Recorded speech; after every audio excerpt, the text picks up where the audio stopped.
gonna keep it low. Now, if you wanna go, let's go. Let's wrap it up and hit the road. I just gotta announce something. Alright, this is the new bandsaw. It's a Rikon 14-inch. It's really nice. I got it at Rockler. First time I've ever been in a Rockler store. It was really neat. Picked up a couple of cool things. But anyway, let's get this thing unboxed. One chance, you will never regret the things that we'll do. 'Cause I wanna drive through the summer night. And when we are old and gray, we'll look back at this summer night. This summer night, this summer night. Sleeping in the back of a van, roaming in the wilderness. We never need a plan. We'll be alright. Just What you just watched was us trying to put it up on this little lip and move it.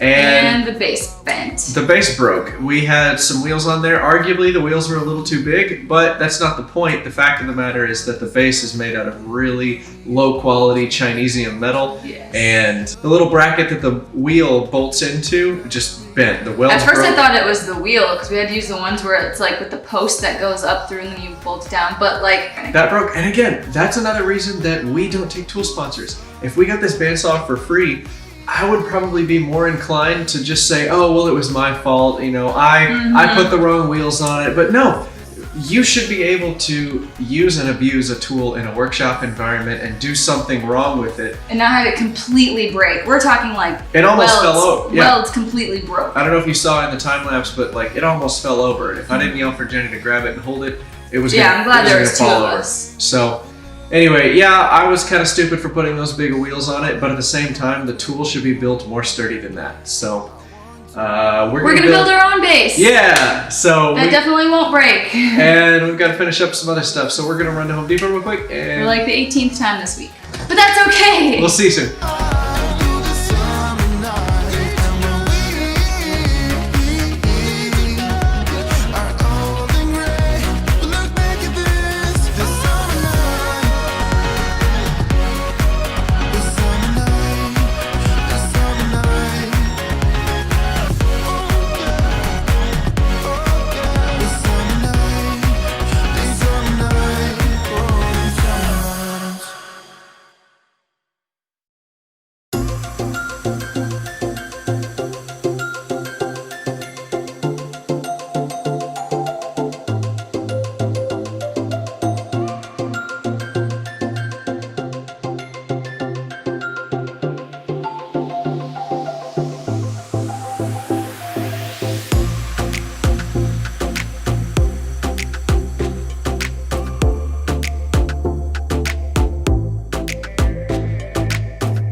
right, thank you for your patience. We're just about ready to get started with the tour today. But before we get started, please take a look at our gift shop. You might find a shirt that you like. Or a mug. It helps support the channel. It looks really cool. At least we think so anyway. Yeah, definitely check it out. Texas. Yeah, we know there's a lot of you in Texas now. Yes. We've all reached out and said welcome to the state. Thank you guys so much. Let's get started. All right, here we go. We're about to start. The waiting's over. Put down your refreshments. Let's get to it. So, this is the entrance from our house. And we walk out this way. And here she is.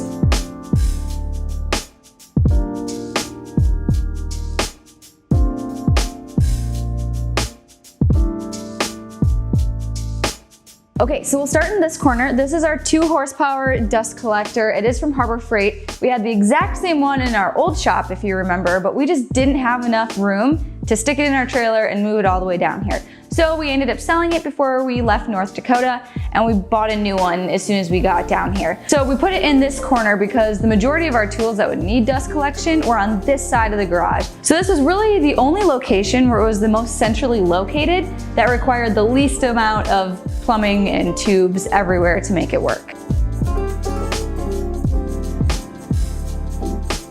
Really the only adaptation we made to this dust collector is we switched out this filter bag here on top. This is the PowerTech one. We also did this at our last shop. Also, we just think it works a little bit better. It gets some of those fine particles out a little bit better than the bag it came with does. And this doesn't need to be completely sterile, this shop. We're just trying to make it comparable to being outside or being in the house. And this one does help out a lot with that. All right, so we're just gonna take a lap this direction around the shop and go over every tool. This is our router table that you just watched us build. Came out a lot bigger than I was expecting, but that's not a bad thing. We have room for it, and it's a really nice surface, so we'll be able to get some bigger tabletops and stuff here to the router table instead of having to fiddle with changing bits in a smaller portable router, even though we have that too. Anyway, it's not completed yet. I still have to do the fence and the T-track and all that fun business. That's why all this is here. So the dust collection isn't completely hooked up yet. If we needed to use a bit that had a bearing on top, we could totally use it. Everything works great. Really happy with how this came out. This has got our old Bosch router. It's the Bosch 1617 EBS model. It's a workhorse for us, but it really needs to be mounted on a table. It's just too big and unwieldy. So we picked up a small trim router, which we'll get to in a little bit. But yeah, that's what router is mounted in this table. And we have the Craig router lift in here. It's just well worth the money to get a precision piece of equipment that you can raise and lower the bit. That's got a little dial that shows you how high you're raising and lowering it with the crank handle. It's just really nice. After coming to the one that I made myself, with a little bit of plexiglass and plywood, this one is much, much nicer. So it'll be a lot quicker for us as we're doing production stuff. All right, so this is our Rikon 14-inch 10324 bandsaw that we just got, so brand new. We haven't gotten to use it a whole lot, but what little we've done with it, just testing it out, we do like it. I think it's the same one that David Picciuto has, not positive, but I think so. Yeah, so if you remember, this was one of the tools we did sell before we left our old shop. Again, we just didn't have room for our old bandsaw, and we weren't a huge fan of it. Like, it was good, it helped us get off the ground and everything, but we knew when we got to a new shop, we were like, we just want to get a new one regardless. Because essentially what we need is a resaw machine. We just need something that does really well with ripping down large pieces to do cutting boards, smaller tabletops, whatever, coasters, smaller table legs. And then our last bandsaw just wasn't quite precise enough in resawing, and it definitely did not have a fence. So this one, we're hoping just boosts our accuracy and being able to make very straight cuts and resawing exactly the way we need it to. The only unfortunate thing is the base did end up breaking on this. It came with kind of like a thin metal base, but while we were lifting the entire thing up this little ramp that's here on the floor of our garage, it bent the base and it broke the welds, unfortunately. So we did end up having to build our own base, which you can see below, and we have footage of it. But it's kind of nice because it does offer some storage for blades and everything like that, but it's just a little more durable, and we were able to customize the height that the saw was at, and we like it a little bit lower like this. Because like I said, we're gonna be using it for mostly resawing, so when you're pushing stock through, you want it to be a little lower, not necessarily like up here. It's a lot more sturdy. We put some smaller wheels on it. So far, so good. All right, so this really isn't a whole lot of like woodworking stuff, but this is our tool cabinet for our garage tools. This is where we have the jacks and the car tools and the just stuff for vehicles, because we still live here. As much as I'd love for this entire house to be nothing but a commercial space and everything else, we still got to live here. So car tools and wrenches and stuff live here in between the water softener and the water heater. So I make really good use of the dead space in here, while at the same time still making it functional. All right, and here's our table saw. It is a Grizzly G0833P. Man, I wonder what goes into these tool companies and like why they name certain tools. Anyway, it's the same one that we've had, but it can switch. You can change the motor wiring to go from 120 to 240. It's currently wired to 240, but if the landlord here wouldn't allow us to put in a 240 plug, okay, fine. We could have just rewired the motor, and that's specifically why we went with this model. Yeah, I really like this saw. It's out of the box, it was pretty square and true. What can I say? It's just a really nice table saw. We like this table saw so much, we actually went out of our way to take it with us on the move. We made sure this is one of the first things that we packed into the trailer and packed boxes around, just because we like it so much. We did the modification where the fence rail is moved to the right, one set of bolt holes. I'm not gonna get too far into it. You can go do some research on your own, but basically we got more rip capacity on the right side of the blade. So when you're cutting panels that are, in the 30 to 35 inch range, you've got the capacity to do that now. Whereas on most table saws, you only get about 30 inches on the right, maybe 15 to 20 on the left, but we never use the left side of the blade other than outfeed support. So we just moved everything over one set of bolt holes and haven't had a problem since. We really enjoy the extra capacity that offers. It's also hooked up to the dust collector via a hose on the ground, and then we detach the hose right here, and we'll use that for the planer or a floor sweep or anything else that we need for dust collection on this side of the shop.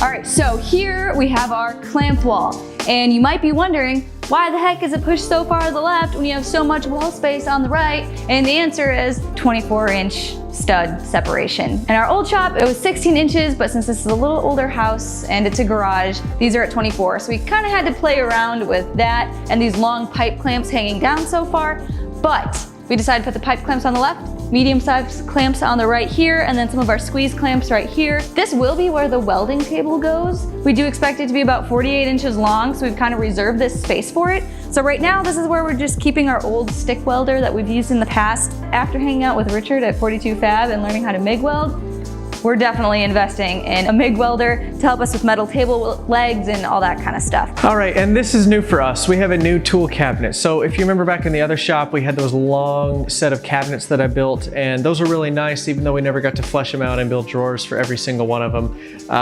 This has been invaluable. We got it at a discount at Home Depot. It was damaged on the back, and I think that it was already on clearance, but we got a little bit more off, plus a couple other discounts. Absolutely stole it from Home Depot, but it's really nice. It's on 4 wheels. It's got a ton of nice drawers that can hold a lot of weight. This just has a lot of our just hand tools, screws, little jigs, all the little stuff. So recreated our tool wall, which you saw in last week's video. It's got our J&D logo that Richard from 42 Fab cut out on his big CNC plasma jet table. So thanks, Richard. Yeah, but it's just got our common hand tools that we use the most. Also, yes, this is a production shop, but we also film in here. So we needed a really good backdrop for videos and teaching tips and doing live streams and things like that. Speaking of which, if you've got your phone, if you're not watching, or even if you are, go ahead and follow us on Instagram. I'll wait. Okay, thanks for following us on Instagram. And if you come here in the corner, what you see is our finishing cart rack thing. It's just a cheap set of shelves that we have all of our finishing gear and stuff on. I wanted to build a nice cabinet, but we're out of time. We got to finish the shop and start making projects. So we started buying a few things just to help speed the process along. There's nothing more permanent than a temporary solution to a problem. That's where we're at with that. Let me back up here a bit. So the drill and driver combo that we use are the rigid drill and impact driver. They've been really good to us. I've kind of been suckered into that battery system because we have their nailer too. They don't absolutely love them, but they get the job done. And My dad's got a nice Makita set and a Milwaukee set as well. They're really nice, but I don't think that they're a justification in the jump in price. I think these will get the job done for, I think, 2/3 of the price. The really expensive ones do. So, but who knows? As we start doing more production stuff, that may change and you'll be sure to hear about it. All right, so we're just gonna go top to bottom through the whole cabinet and show you everything that we got. All right, so in the top here, we've just got some finishing supplies, some drill bits, pencils, sprayer stuff that actually needs to go. Then the next drawer, this is our little edge banding cutter thing. A couple of angle gauges, our dowel jigs, some dowels, our little shelf pin jig, pen nailer, some chisels because I don't have a place for them yet. Over here we have all of our screws. So again, with our consumables, we're trying to limit the number of things that we have total. So everything we use either a 2.5 inch star drive Torx drive screw or a 1 1/4 inch screw. Between those two sizes, we can get everything done that we need. We also have some pocket screws for different various pocket projects and things of that nature. In the top drawer here, this is kind of a catch-all. We got some drawer slides, some hardware, our staple gun, air filters, and a bunch of tape left over from the move. And then right down here, this is the sanding drawer, sanding and abrasives. So we've got all of our sandpaper and Scotch-Brite pads over here with some steel wool. We've got these really nice Arbanet sanding discs, which I'll get to our sander in a minute. And then we got our old sander and a belt sander. And then down here, we got our Dremel tool, which we don't use very often. We got a new tiny little trim router. This thing is great. Oh my gosh. The first couple times I used it just on the workbench here and a few other things, I can't believe how convenient it is just to have a tiny little router. Sorry, I'm struggling here. Got a backup drill, Forstner bits, sharpening stones, caster. This is just kind of a catch-all down here, but that's pretty much it for that. For finishing, we use a Fuji Minimite 4 system. It's really, really nice. It's not quite as quiet as the Q4 or Q5 system, but oh my gosh, this is just a dream to use. I thought this whole gun assembly thing was gonna be a pain to like use and clean, and yeah, there's a little bit of a learning curve there, but it's so much faster than putting down drop cloths and paintbrush and putting the paintbrushes away and gloves and just all sorts of stuff when you just do regular finishing. Do yourself a favor, try out a spray gun, even if it's a cheap one, just to see if you like the process. Yeah, we're never going back. Another thing that we've narrowed down is the number and type of finishes that we use. We talk a lot about sometimes when you give your customers too much freedom, they don't make a decision. So we're trying to limit the number of finishes that we use to a couple different colors and a couple different styles. For us, 90% of the time, if it's wood, it's gonna be finished with Enduravar. This is by far the easiest and best looking and protective finish that we've ever tried. We haven't tried everything, but that gets the job done 99% of the time and it looks amazing. So it is a premium product, so we can still say that it's high quality, but at the same time, it's just an absolute breeze for us to use. I do not mind paying, what is it, $85, $90 a gallon for that stuff. Again, if you're interested in any of this stuff, we've got affiliate links down in the description where you can buy this stuff on Amazon. It helps the channel out. Doesn't cost you anything extra, but it really helps us out a ton. So we'd appreciate it if you took a look at that too. All right, so this is our air filter cart. It's made from an old furnace blower motor, so that's what we have there on the inside.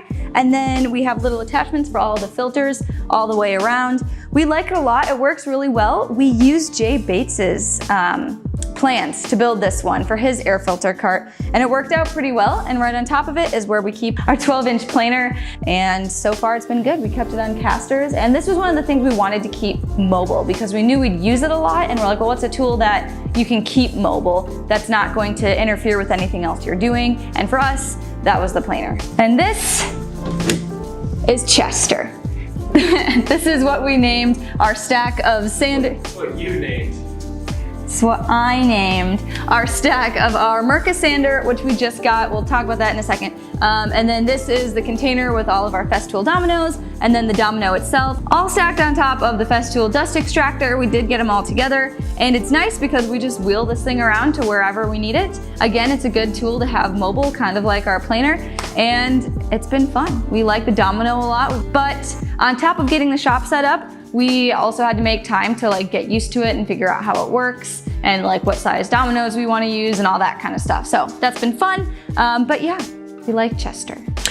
All right, so I really want to talk about this sander. This is an amazing sander.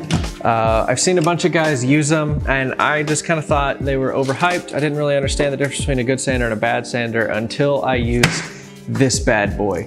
Oh my gosh, that combined with the Arbanet, it's the metal net sandpaper, so it doesn't wear out as fast. It's got a bunch of holes in it, so there's no dust. I've never sanded and there's not just like a layer of dust everywhere. This, none of that, especially when you hook it up to a good dust extractor like this Festool one. It's really small and lightweight, guys. I can't put this in your hand, but it's so well balanced, and the little paddle, it just works, and it works really well. It's got a bunch of extra features like Bluetooth and some other stuff. I'm not probably gonna play with that very often, but the sander is really lightweight, very, very powerful. And with its own sanding paper, it does a great job. If you've been following us for a while, you know that we don't take tool sponsors. There's a lot of reasons that we don't, but one of them is that we want to be able to ditch a tool if it doesn't work well for us. And just understand when we say that this tool is amazing, like, we have absolutely no obligation to this company or anything that they make. It's just a really, really nice tool. And if it breaks, believe me, we're gonna talk about it. William Walker actually did a really good video on this sander, comparing it to Festool's comparable sander. And that, we were thinking about getting it for a while, but that video just sealed the deal for us. So he did do a sponsor deal with them, but I'm telling you guys, this sander is where it's at. Okay, so here's a CNC table we built. Again, this is another project that kind of got a little bigger than we were intending it to be. It is pretty tall and wide, but I'm okay with that because I wanted an area to be able to set everything, all the screws, all the different bits. I use a separate little drill to put down all of like the screw holds and everything like that, so I'm not like sitting there for 5 minutes twisting them down. So I will use the space, even though it is pretty large. We have a little light that I put up here on the dust collection tube, so it just makes it a little easier to see. But yeah, as for the table, we put it on casters, and for us, it's gonna be good to put a lot of storage underneath it as well. That's where the shop vac goes, that connects to this dust collection tube. But yeah, so even though it got a little big and tall, we can definitely still use it for other purposes other than just a CNC table. So here's where we decided to put wood storage because there's really nothing above the CNC or the miter saw station. We figured it was a perfect spot. And as much as we loved our old wood storage that we built on our own at our last shop, we just didn't have the time to do it in this one. We would have loved to sit down and do it exactly the same way we did, but like we've been saying, we just need to get out and talk to people. So we bought these off of Amazon. They work pretty well. Just screwed them into studs, and we've got another set that we can put somewhere else along the walls if we want to do wood storage or metal storage or anything like that. But yeah, so far this has met all of our needs.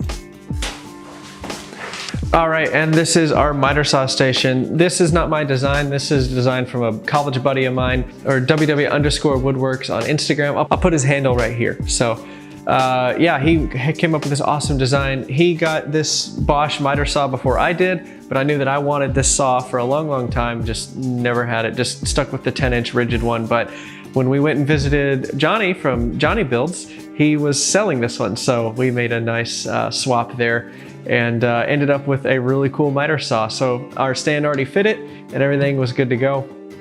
I really like this saw. It's the one where it sits flat up against the wall, so you can still have the large arm function, but it doesn't take up that much room because there's no poles that take up an extra 18 inches behind the saw. It's really nice. It's not quite as powerful as I was expecting it to be. My dad's got a big DeWalt 12-inch miter saw, and it's much more powerful, but I need the capacity more than I need the power. But everything else is great about this stand and this miter saw. Dust collection is pretty terrible, but my buddy Drew Fisher from Fisher Shop and also Mark from Gunflint Designs, they both have two interesting takes on dust collection for this miter saw specifically.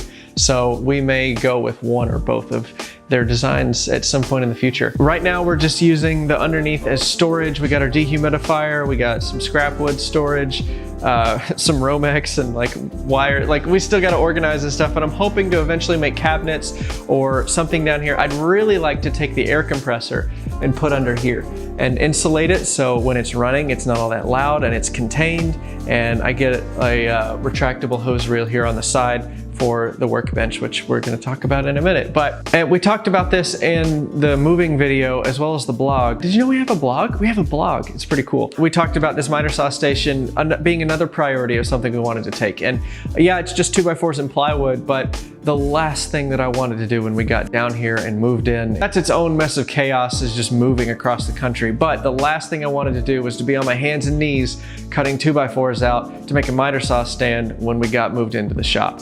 So I'm really glad that we took this in the trailer as well, packed boxes around it, and we didn't even have to waste any time at all. We were just able to cut stuff down and start building instantly.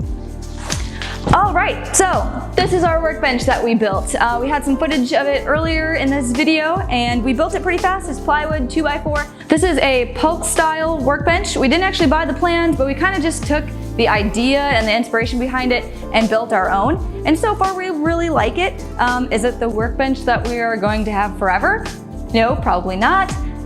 Not because we have commitment issues, but just because we know we can build one that is like way sturdier and will last us a really long time. But as for right now, we just need something that we can build on top of that's pretty sturdy and convenient. And that's really the purpose that this one serves. So on each side here, front and back, we've got little oval holes that we can store stuff in. So like clamps is really helpful with clamps. If we just take one off and set it here temporarily, we've got some storage. So that way, when you need a third hand and you're trying to hold everything here on top of the table, and then you need to grab a clamp really quick, it's right here and easily accessible for you. And also on this side, we did put a long power strip so that when we're using any hand tools here on top of the table, if they're not already plugged in, we can just plug them in right here and we're not worrying about the cords being too short or stretching halfway across the shop. All right, so under the workbench is where we keep our track saw. We do eventually hope to make like some cabinet doors and everything to have a little bit more organized storage underneath this workbench, but as for right now, that's where the track saw lives. Easy access. We always use it here on top of the workbench, so that's where it lives for now. So this is the Makita corded track saw. We talk about it in videos and blog posts just about everywhere, but we really like this one, and we definitely waited too long to get a track saw. It is like our favorite tool. It is so convenient. After cutting down plywood on a table saw and all sorts of other crazy things, we highly recommend this one. We like it a lot. Also underneath the workbench, we keep some carpet pad. We use this for sanding. It's really nice to just lay out and put your piece on top of. That way you can sand and your piece isn't gonna travel everywhere. It's got some pretty good grip. You can use towels, blankets, whatever. We were just getting carpet done in our old house and decided to keep some of the pad laying around. We're like, this will work well for sanding. And we liked it so much, we took it with us to the new shop.